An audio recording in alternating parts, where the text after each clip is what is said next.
Halo, jumpa lagi bersama saya Ahmad Masyidul Amin dalam Jadul Learning. Pada video ini saya akan menjelaskan mengenai perencanaan pajak mengenai PPh pasal 22, PPh pasal 23, PPh final pasal 4 ayat 2, dan PPh pasal 15, atau yang sering kita sebut juga sebagai PPh potong pungut atau PPh withholding. Apa isu-isu perpajakan yang terkait dengan pajak-pajak tersebut, dan bagaimana kita bisa merencanakan pajak sehingga pembayaran PPh pasal 22, PPh pasal 23, PPh final, dan PPh pasal 15 itu bisa berjalan secara optimal. Langsung saja kita bahas perencanaan pajak terkait dengan PPh pasal 22, PPh pasal 23, dan PPh final. Untuk membahas mengenai perencanaan pajak terkait dengan PPh final, PPh pasal 22, dan PPh pasal 23, mungkin kita perlu mengklarifikasi atau mereview dulu nih, apa yang dimaksud dengan withholding tax atau PPh potong pungut. Ya, jadi yang dimaksud dengan withholding tax ini adalah pajak yang kita potong atas penghasilan yang diterima oleh pihak ketiga atau pihak lain. Jadi dia bukan penghasilan pajak penghasilan yang dikenakan atas penghasilan diri kita sendiri atau wajib pajak itu sendiri gitu ya, tapi pajak yang sebenarnya ditanggung oleh pihak ketiga, tapi kita sebagai pembayar itu memotong terlebih dahulu pajak tersebut. Nah, kemudian pajak yang sudah dipotong tersebut nanti bisa dikreditkan kayak gitu oleh si pihak yang penghasilannya dipotong oleh pajak. Sebagai contoh, gitu ya, katakanlah perusahaan saya ini menggunakan jasa konsultasi dari sebuah perusahaan jasa konsultan.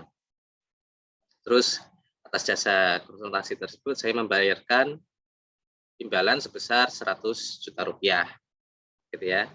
Jadi 100 juta rupiah itu kita bayarkan. Tapi kalau ada withholding tax, gitu ya, atau ada PPh potong pungut, kita harus memotong dulu nih dari 100 juta tersebut senilai beberapa rupiah, gitu ya, atau dengan porsi tertentu kayak gitu. Sehingga nilai yang kita bayarkan kepada si perusahaan jasa konsultan itu tidak utuh 100 juta, tapi setelah dikurangi dengan PPh potong pungut. Kalau terkait dengan jasa konsultan misalnya dikenakan PPh sebesar 2%, ya. Ini contoh saja ya, 2% dari nilai yang kita bayarkan kepada pihak ketiga atau pihak jasa konsultan tersebut. Tapi sebelum kita membayarkan uang kepada si perusahaan jasa konsultan tersebut atau imbalan kepada si perusahaan jasa konsultan tersebut, kita harus memotong terlebih dahulu 2% dari 100 juta tersebut. Berapa? 2% dikalikan 100 juta sama dengan 2 juta.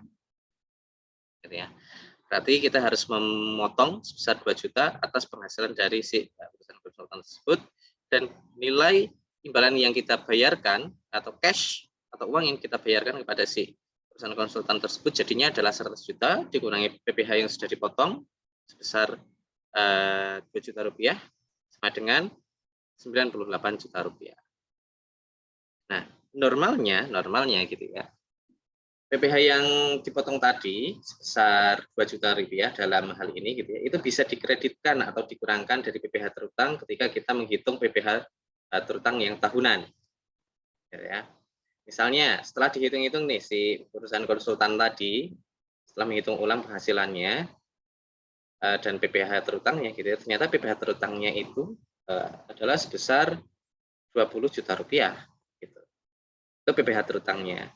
Tapi yang perlu dibayarkan kepada negara adalah, atau kepada kas negara adalah 20 juta dikurangi dengan pajak-pajak potong pungut yang memang sudah dipungut oleh pihak ketiga, gitu, termasuk pengguna jasa seperti perusahaan saya.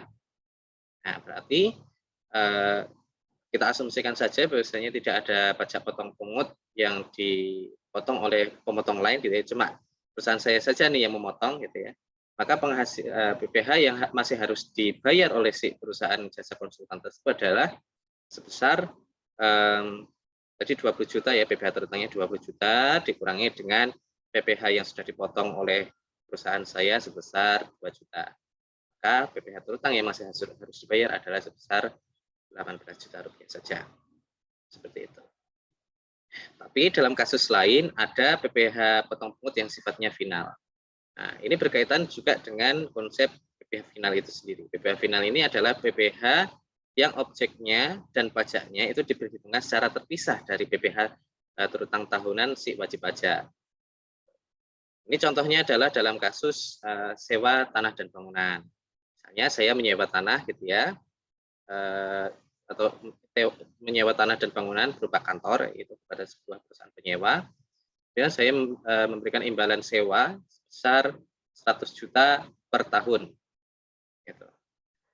Nah, sebagai pemberi penghasilan sewa, saya harus memotong terlebih dahulu pajak potong pungut PPh pasal 4 ayat 2 sebesar 10%. Tapi sebelum saya memberikan uang sewa kepada si pemberi sewa, saya harus memotong dulu nih 10% dikalikan dengan 100 juta. Nah, nilainya adalah 10 juta rupiah. Ini adalah PPh final yang harus saya potong dari penghasilan si penyewa tersebut, pemberi sewa tersebut. Nah, dari situ nilai sewa yang saya bayarkan kepada si pemberi sewa ini adalah sebesar 100 juta dikurangi 10 juta dengan 90 juta. Kemudian apa yang dalam konteks perusahaan yang dikenakan PPh final gitu, apa yang bisa dilakukan terhadap PPh potong pungut yang bersifat final? Gitu. Nah, karena objek PPh final ini dipisahkan dari perhitungan PPh tahunan yang non final seperti itu ya, maka penghasilan-penghasilan yang dikenakan PPh final tadi itu dikurangkan atau dikecualikan dari penghasilan dalam perhitungan PPh non final atau PPh tahunan. Nah, karena penghasilan-penghasilan yang dipotong itu tidak dimasukkan di dalam perhitungan PPh tahunan, maka PPh yang sudah dipotong itu pun juga tidak bisa dikreditkan atau dikurangkan dari PPh tahunannya, karena nyambungnya adalah dengan penghasilan-penghasilan yang memang sudah dipisahkan. Misalnya ada sebuah perusahaan nih punya penghasilan sebesar 100 juta rupiah. 100 juta rupiah itu 40 juta rupiahnya adalah penghasilan sewa tanah dan bangunan, sedangkan 60 jutanya adalah penghasilan lainnya yang dikenakan PPh non final. Nah, maka PPh yang penghasilan yang dikenakan PPh non yang final itu harus dipisahkan dulu 40 juta. Berarti untuk menghitung PPh tahunan si perusahaan yang dikenakan PPh final dan non final tadi yang diperhitungkan dalam PPh tahunan adalah sebesar 60 jutanya saja karena 40 jutanya sudah dipisahkan. Kemudian PPh potong pungut yang bersifat final itu kalau sudah disetorkan ya sudah gitu kan, karena PPh finalnya sudah dilunasi. Jadi karena itulah kenapa PPh potong pungut yang bersifat final itu tidak bisa dikreditkan atau dikurangkan dari PPh terutang yang sifatnya non final. Kemudian kita lanjut ke objek-objek PPh yang dikenakan PPh potong pungut. Jadi PPh potong pungut ini suatu hal yang diwajibkan gitu ya. Kalau peraturan menyatakan bahwasanya penghasilan ini harus dipotong atau dipungut pajak, maka kita sebagai pemotong atau pemberi penghasilan ya gitu, itu harus memotong atau memungut gitu. Tidak boleh tidak. Dan ini nilainya, tarifnya sudah ditentukan dan tidak ada ruang bagi kita untuk menentukan tarifnya berapa. Jadi ya karena memang sudah diatur, ya udah kita ngikutin si aturannya itu, tidak didasarkan pada kesepakatan. Oh, aku pengennya dipotong segini persen, aku inginnya dipotong segini persen. Itu tidak, gitu ya. Meskipun untuk masalah pembebanan, siapa yang beban yang menanggung beban PPh potong pungut ini bisa dinegosiasikan antara satu dengan yang lain. Nah, kita mulai dari objek PPh final ini diatur dalam pasal 4 ayat 2 Undang-Undang PPh gitu ya. Ada beberapa objek dari PPh final ini. Yang pertama ada bunga tabungan, deposito, obligasi, dan bunga yang berkaitan dengan surat utang yang lainnya. Tapi tidak berlaku untuk bunga untuk pinjaman yang misalnya antara satu perusahaan dengan perusahaan yang lain yang bentuknya itu bukan dalam bentuk obligasi gitu ya. Tapi lebih ke utang yang istilahnya biasa yang biasa yang berupa notes payable. Nah, itu tidak dikenakan PPh non final gitu. Tapi untuk bunga tabungan, deposito, obligasi dan lain-lain itu dikenakan PPh final. Kemudian hadiah undian ini juga dikenakan PPh final.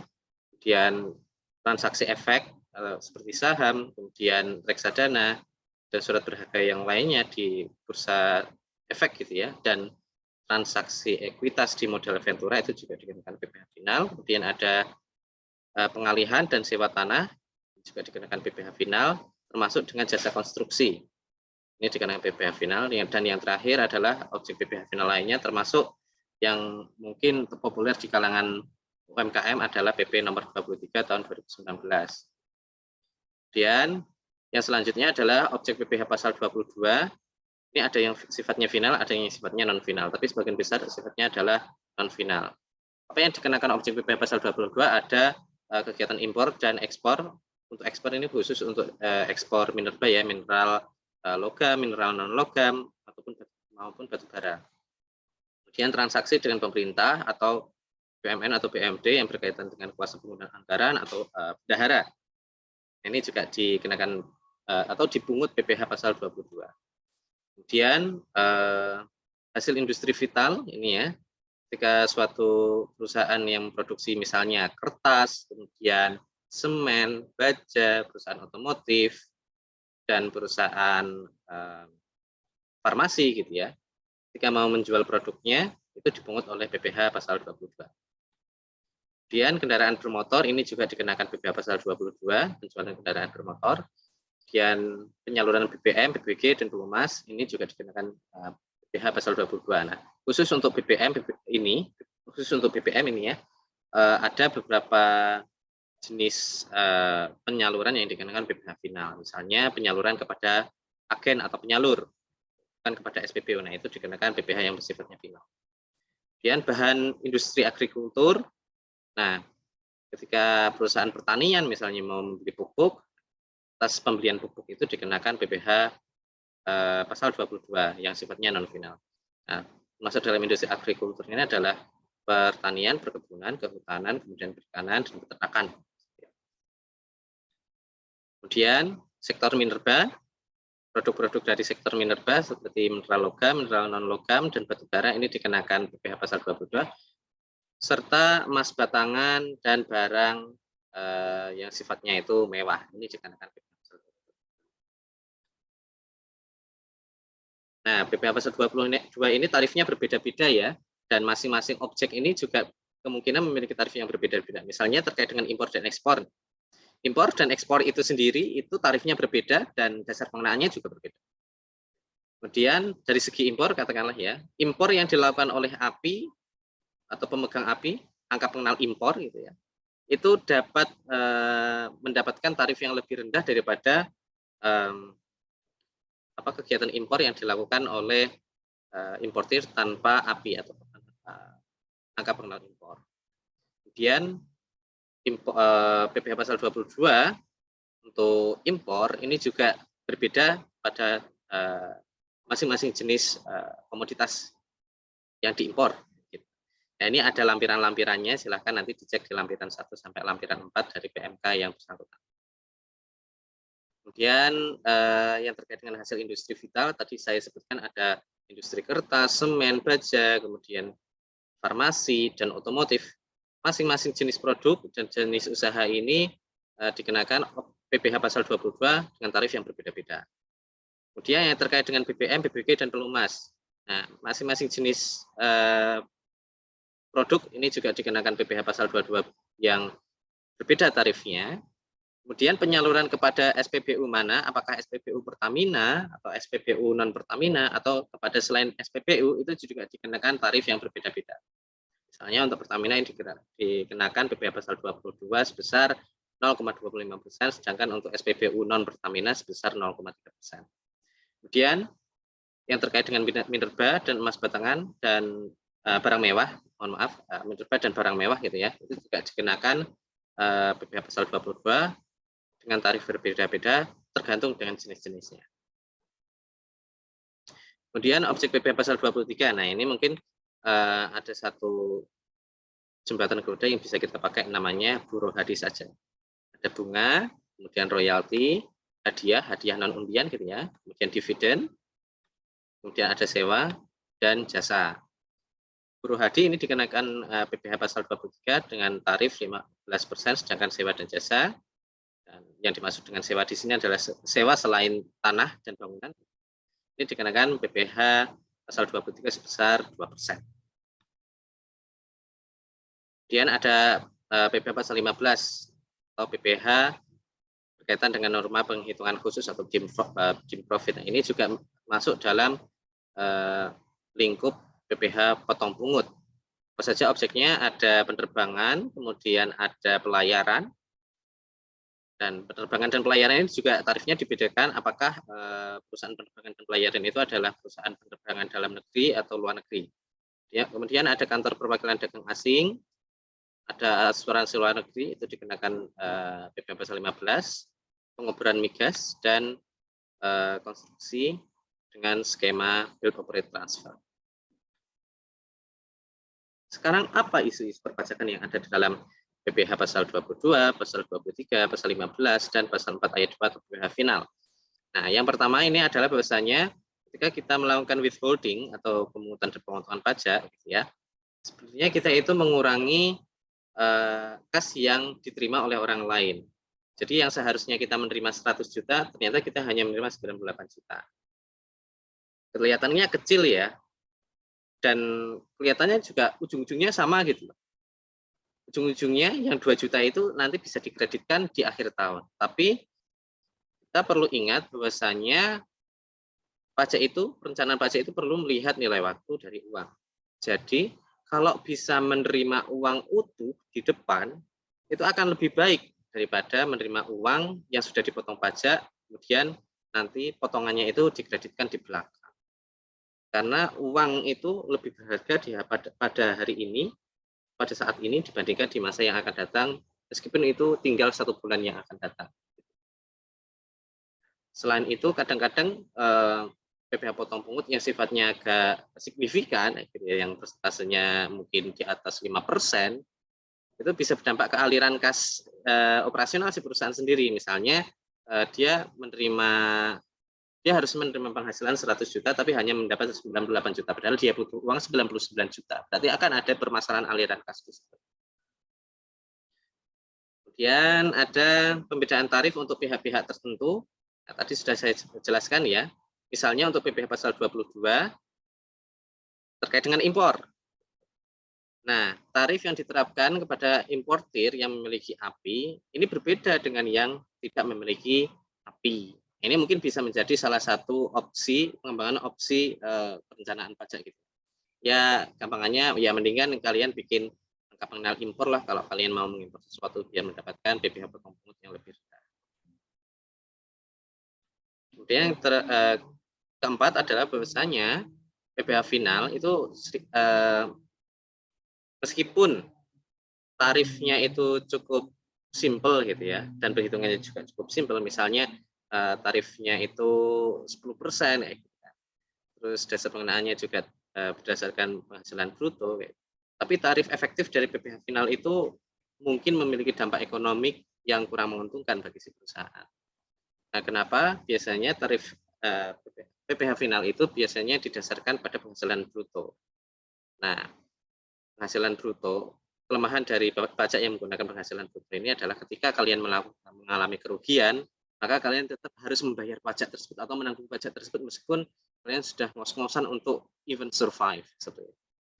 Nah, ini perlu diteliti lagi nih, ketika kita dikenakan PPh final, apakah tarif efektifnya itu lebih menguntungkan daripada kalau kita membayar PPh non final.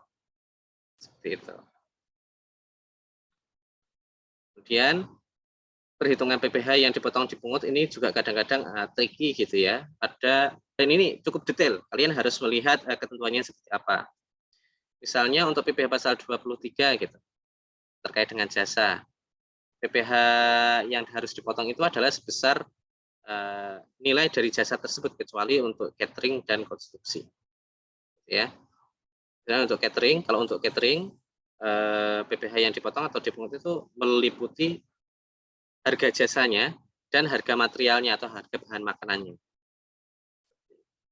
Itu umumnya seperti itu. Tapi kalau di dalam invoice jasa dalam invoice itu tidak ada pemisahan antara jasa dengan komponen-komponen yang lainnya, maka PPh pasal 23 juga diterapkan atas semua komponen yang disebutkan dalam invoice tersebut. Meskipun dalam kenyataannya ya jasanya itu cuma kecil gitu. Ini perlu diperhatikan. Mungkin dalam menerbitkan invoice, kalau kita menjadi wajib pajak yang dipotong pajak gitu ya. Ketika kita menerbitkan invoice, perlu dipisahkan mana yang komponen jasa, mana yang komponen non jasa. Kemudian isu perencanaan pajak yang berikutnya adalah bahwasanya kadang-kadang orang yang dipotong pajaknya itu tuh tidak mau dipotong pajak. Nah, ini perlu ada negosiasi gitu ya, atau solusi yang tepat kira-kira seperti apa? Apakah mau ditanggung oleh si perusahaan, si pemotong itu, atau mau bagaimana? Selain itu juga mungkin kita bisa meminta surat keterangan bebas bagi si pihak yang kita potong pajaknya gitu ya, penghasilannya.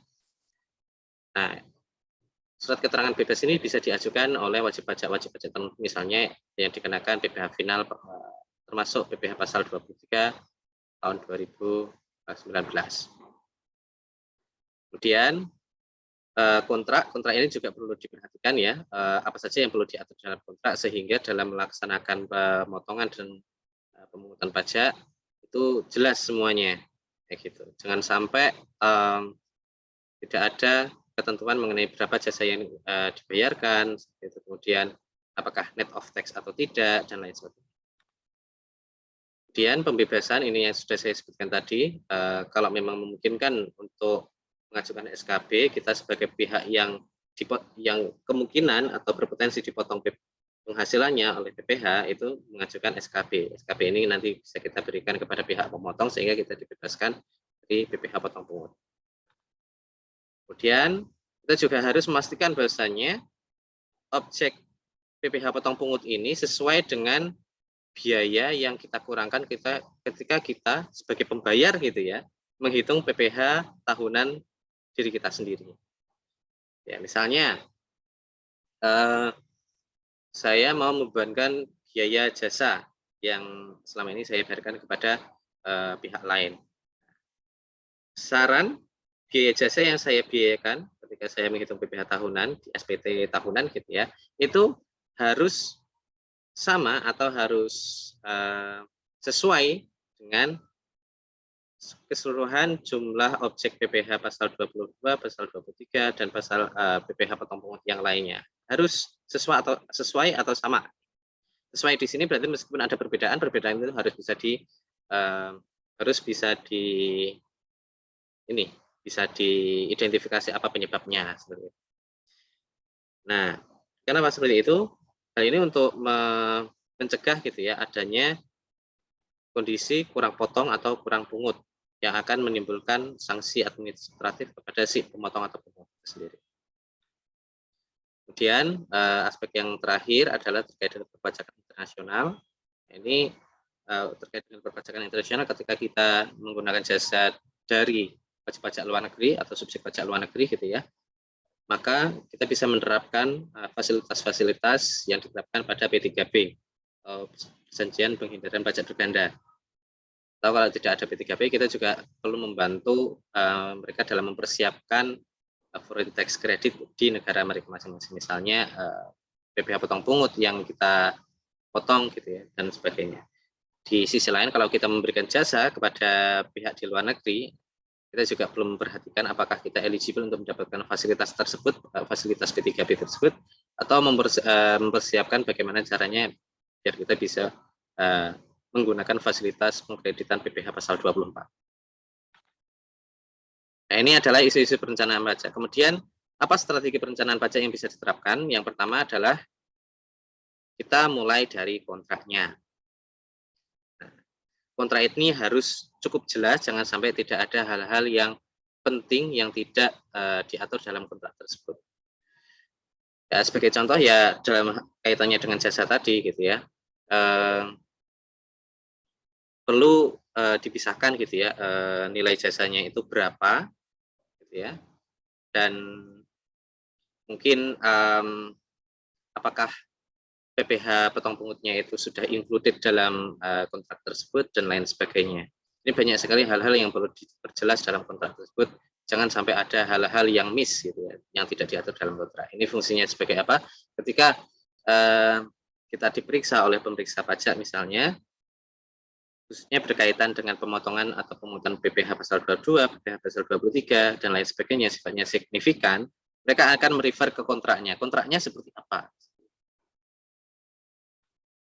Kemudian yang kedua adalah terkait negosiasi dan klarifikasi terkait dengan pembayaran pajak. Jadi ketika kita memotong pajak, kita itu enggak kaget gitu ya. Dan orang yang penghasilnya dipotong pajak itu juga tidak kaget, loh ini kok penghasilannya tidak sesuai dengan ini gimana, seperti itu. Tidak sesuai dengan kontrak gimana gitu. Ternyata di kontraknya tidak diperjelas bahwasanya yang menanggung pajaknya ini adalah siapa. Kadang-kadang ada pihak ketiga atau pemberi jasa atau vendor gitu ya, yang tidak tahu menahu lah. Pokoknya aku pengen aku mendapatkan uang segini gitu ya.